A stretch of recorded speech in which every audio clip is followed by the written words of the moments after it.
नमस्कार दोस्तों, कैसे हैं आप सभी। एक बार फिर से स्वागत आपका हमारे यूट्यूब चैनल पे। सबसे पहले तो आशा करते हैं आप सभी स्वस्थ होंगे, अच्छे होंगे। हम यहाँ पे बात करने वाले हैं उत्तराखंड सरकारी भर्ती के बारे में, जहाँ पे हम देखने वाले हैं उत्तराखंड स्वास्थ्य विभाग भर्ती। कल हमने देखा था एएनएम, जो उत्तराखंड स्वास्थ्य कार्यकर्ता भर्ती है, उसको लेकर जो बड़ी अपडेट जो है उत्तराखंड चिकित्सा सेवा चयन बोर्ड की तरफ से जो आई थी। आज हम इस वीडियो में देखो कट ऑफ्स पे हमने वैसे ऑलरेडी कल एक बार बात करी थी, फिर भी यहाँ पे एक बार और हम इस पे डिस्कस करने वाले हैं। देखो जो कट ऑफ गई है वो किस तरीके से गई है, कैटेगरी सब कैटेगरी वाइज, वो हम पूरा यहाँ पे पूरा आपको बताएंगे। सबसे पहले तो आप ये देखिए कि इसमें जो कट ऑफ गई है वो किस हिसाब से गई है और किस तरीके से गई हुई है। और अगर हो सकता है तो कॉफ़ी पेन लेके बैठ जाइए, क्योंकि मैं आपको कुछ डाटा यहाँ पे बताने वाला हूँ। उस डाटा को आप नोट कर सकते हैं। सबसे पहले यहाँ पे आप आइए 2023 बैच में, ठीक है। मैं जो है 2000 जो मैक्सिमम जहाँ तक आ रखा है वहाँ से पीछे जा रहा हूँ, ठीक है। बैक डेट पीछे के जो वर्ष हैं उसमें जाऊँगा। 2023 में देखो 2030 बैच के जो पास आउट हैं, यानी कि पास आउट का मतलब कि आपका जो फाइनल ईयर जो हुआ है 2030 में कंप्लीट हुआ है। फाइनल ईयर जो आपकी जो है मार्कशीट है उसमें लिखा है 2030 लिखा है, यानी 2030 के जो पास आउट बच्चे हैं उनका किस कैटेगरी वालों का यहाँ पे नाम आ रखा। देखिए जनरल, उत्तराखंड राज्य के जो अनाथ बच्चे हैं इनका नाम यहाँ पे आ रखा है, ठीक है। यानी कि उनकी कैटेगरी क्या है, जनरल है, और सब कैटेगरी क्या है, ऑर्फन है। ऑर्फन यानी अनाथ बच्चे हैं वो उत्तराखंड के। 2023 बैच में इनका नाम आया है, बाकी किसी कैटेगरी का 2030 वाले बैच में नाम नहीं आया है, ठीक है। तो ये उत्तराखंड राज्य के अनाथ बच्चे हैं, इनकी जो है कट ऑफ कितनी गई है, 2023। यानी कि 2023 में अगर कोई ऐसा कैंडिडेट है, कोई ऐसा बच्चा है जिसने 2030 में एएनएम का कोर्स पूरा किया है, सेकेंड ईयर उसकी 2030 में हुई है, तो और वो उत्तराखंड राज्य का अनाथ बच्चा है, जनरल कैटेगरी का वो बच्चा है, तो उसका नाम यहाँ पे इस लिस्ट में आया हुआ है डॉक्यूमेंट्स वेरिफिकेशन के लिए। इसके बाद हम 2022 पे भी वही सेम चीज़ है, वो हमने ऑलरेडी आपको कट ऑफ बता दी है। अब सीधे 2019 पे जाएंगे। 2019 में ऐसे अभ्यर्थियों का नाम आया है, एक तो देखो जो जनरल कैटेगरी के पूर्व सैनिक कैंडिडेट हैं, यानी कि जिनकी कैटेगरी क्या है, जनरल है, और उनकी सब कैटेगरी क्या है, पूर्व सैनिक है। दूसरा उत्तराखंड राज्य के अनाथ बच्चे, ये तो मैंने आपको 2023 इनका तो ऑलरेडी गया हुआ है। तो 2019 में किसकी कट ऑफ गई है, आपको 2019 में सीधे सीधे ये बोलेंगे कि जो जनरल पूर्व सैनिक है उन अभ्यर्थियों का नाम इस लिस्ट में आया है। 2019 में वे पास आउट हुए हैं और उनका जो है जनरल कैटेगरी है और सब कैटेगरी उनकी क्या है, पूर्व सैनिक है, तो उनका नाम इस डॉक्यूमेंट्स वेरिफिकेशन की लिस्ट में आया हुआ है। अब 2018 में भी सेम है, ये हमने ऑलरेडी बात कर ली, पूर्व सैनिक अनाथ बच्चे, ठीक है।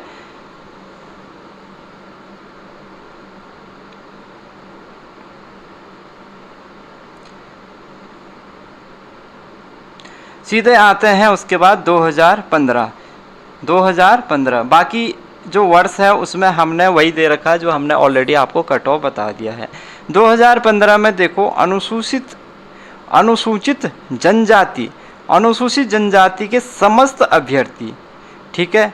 अनुसूचित जनजाति के समस्त जो अभ्यर्थी है, यानी कि अनुसूचित जनजाति जो ओपन कैटेगरी है और इसके अलावा और भी जो कैटेगरी वाले इस अभ्यर्थी हैं, इनमें सब कैटेगरी वाले, इन सभी का जो 2015 में पास आउट हुए हैं, इन सभी का जो है डॉक्यूमेंट्स वेरिफिकेशन की लिस्ट में नाम आया हुआ है। उसके अलावा general DFF candidate, dependent of freedom fighter, general जो कैटेगरी के कैंडिडेट जिनकी सब कैटेगरी स्वतंत्रता संग्राम सेनानी आश्रित है, इनका भी 2015 के बैच में नाम आया है। अभी तक आपने क्या देखा, देखो अभी तक आपने क्या देखा, जो कट ऑफ देखा 2023 में किसका नाम आया है, 2023 में आया है general category general orphan category, general category उनकी है, ऑर्फन कैटेगरी उनकी सब कैटेगरी, यानी जनरल अनाथ जो बच्चे हैं उनका नाम 2023 की कट ऑफ इनकी गई है। उसके बाद 2019 की जो कट ऑफ गई है वो जनरल पूर्व सैनिक की गई है, ठीक है। 2019 कट ऑफ किसकी की, जनरल पूर्व सैनिक की गई है। अनुसूचित जनजाति ओपन कैटेगरी के अलावा समस्त अभ्यर्थी, इसमें जो है 2015 कट ऑफ गई है। इसके अलावा जनरल डीएफएफ की जो कट ऑफ गई है वो 2015 गई है, ठीक है। अब ऊपर आए हुए 2014 में, ठीक है। 2014 में देखो, 2014 में जनरल पूर्व सैनिक, general EWS economically weak service यानी आर्थिक रूप से कमज़ोर वर्ग के अभ्यर्थी, ओबीसी, एससी, एसटी सबका नाम आया है 2014 में। यानी कि 2014 में कोई भी अभ्यर्थी है, चाहे वो जनरल कैटेगरी का है, ईडब्ल्यूएस कैटेगरी का है, एससी कैटेगरी का है, एसटी कैटेगरी का है, ओबीसी कैटेगरी का है, सबका नाम आया है 2014 वाले में। यानी 2014 को किसी को नहीं छोड़ा है। 2014 में अगर आप पास आउट हुए हैं, आपकी कोई भी कैटेगरी है, आपका नाम इस लिस्ट में आया है डीबी के लिए, डॉक्यूमेंट्स वेरिफिकेशन के लिए, ठीक है। तो अब क्या देखा आपने, जनरल ओपन की कितनी गई है, 2014 गई है। जनरल ईडब्ल्यूएस की कितनी गई है, जनरल नहीं कहेंगे इसको, देखो जनरल कैटेगरी की जो गई है वो 2015 गई है।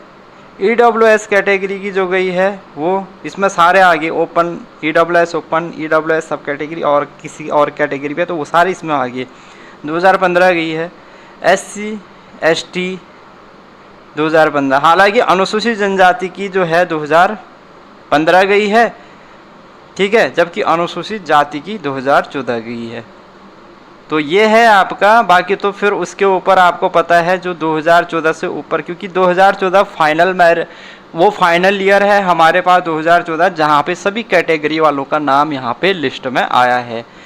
तो अब हमें पता चल गया कि 2023 में जनरल उत्तराखंड राज्य के अनाथ बच्चों की कट ऑफ गई है।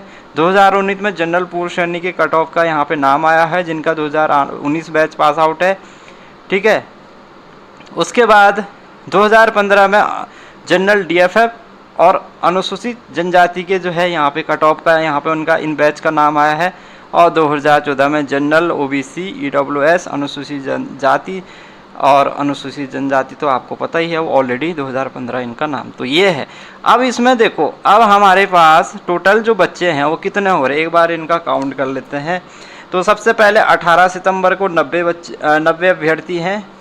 उसके बाद 19 सितंबर को भी 90 अभ्यर्थी हैं। 20 सितंबर को भी 90 अभ्यर्थी हो रहे हैं। 21 सितंबर को भी 90 अभ्यर्थी हैं, डीबी डॉक्यूमेंट्स वेरिफिकेशन होना है। 23 सितंबर को भी 90 होना है। 24 सितंबर को भी 90 हैं, ठीक है। 25 सितंबर को भी 90 हैं। 26 सितंबर को भी 90 अभ्यर्थी हैं। 27 को भी 90 हैं। 28 को भी क्या है, 90 हैं। और 30 को जो है 39 अभ्यर्थी हैं, ठीक है। अब टोटल मैं एक बार काउंट कर लेता हूँ, फिर आपको बताता हूँ। देखो, टोटल जो अभ्यर्थी हैं उनकी संख्या हो रही है 939, जिनको कि डीबी के लिए बुलाया गया है, डॉक्यूमेंट्स वेरिफिकेशन के लिए बुलाया है। कितने अभ्यर्थियों को, 939 अभ्यर्थियों को, ठीक है। और 939 अभ्यर्थियों को डीबी के लिए बुलाया गया है। पद हैं 391, माइनस करेंगे तो 548 अभ्यर्थी अधिक बुलाए गए हैं। 548 अभ्यर्थी, अब 1.5 गुना होता ना, 1.5 गुना 391 का 1.5 गुना अगर आप देखें तो ये हो गया आपका 2 1 2, 2 नंबर 18, 2 3 6 1 7, 2, ठीक है। तो ये है डीबी की लिस्ट। और कुल जो अभ्यर्थी हैं वो आपके जो बुलाए गए हैं, आपके 939 अभ्यर्थी बुलाए गए हैं। और लगभग 2 गुना अभ्यर्थियों को यहाँ पे बुलाया गया है, ठीक है। लिखा है लगभग रिक्तियों की संख्या से 2 गुना। तो 391 इंटू 2 1 2, 2 नंबर 18, 2 3 6 1 782 हो रहा है। लगभग 2 गुना से अधिक अभ्यर्थी इन्होंने यहाँ पे बुलाए हैं। 391 पद हैं मेरे ख्याल से, और 391 का डबल करेंगे तो 2 3 2 1 2, 2 नंबर 18, 782 हो रहा है ना। तो मतलब 2 गुना से ज़्यादा अभ्यर्थी इन्होंने यहाँ पे डीबी के लिए बुलाया है, ठीक है। तो ये कंप्लीट कट ऑफ्स है। वीडियो की, और आशा है आपको अब समझ में आ गया होगा। और देखो पिछली बार जब 824 पदों पे जो भर्ती हुई थी उत्तराखंड स्वास्थ्य कार्यकर्ता की, तो उसमें आयोग ने पूरी एक कंप्लीट लिस्ट जारी करी थी। उसमें क्या दे रखा था, उसमें दे रखा था भाई नाम दे रखा था, डॉटर ऑफ या हस्बैंड का नाम दे रखा था।